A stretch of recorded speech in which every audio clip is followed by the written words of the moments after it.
everybody, I just wanted to give you a quick video on how to harvest sweet potatoes. So you can see these are they're 3-foot wide beds. There's a 3-foot wide sidewalk in the middle of this that you can't see right now because it's all grown up with these sweet potatoes, but I just wanted to show you what it's like to harvest some of these things.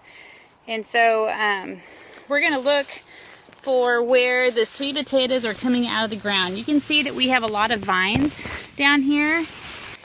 Okay, so I found one here.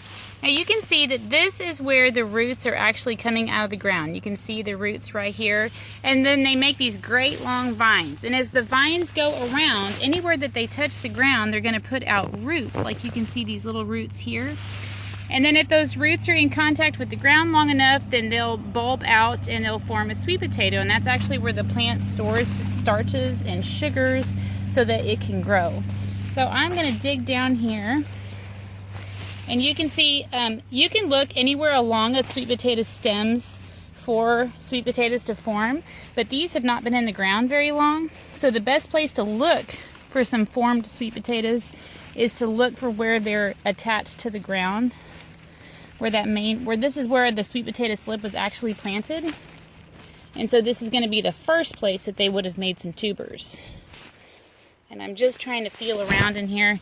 I don't plan on harvesting these sweet potatoes for another month or so.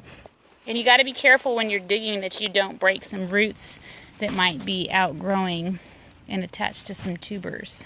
Okay, so I finally got a hold of it, and you can see there that there's my main tuber. So I can go ahead and break him off and harvest him. And that's a good looking, probably about an 8-inch sweet potato.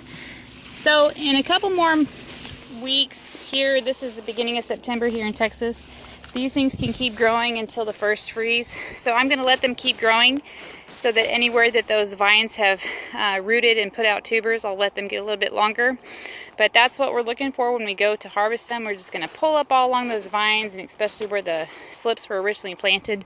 That's going to be where the biggest tubers are, and we'll pull them up and harvest them, feed the greens to my chickens, and they'll be the happiest chickens in the world, and I'll be happy to have these sweet potatoes. So if you enjoyed this video, give us a thumbs up. You can leave us a comment below, and check out our website if you have any more questions. Thanks.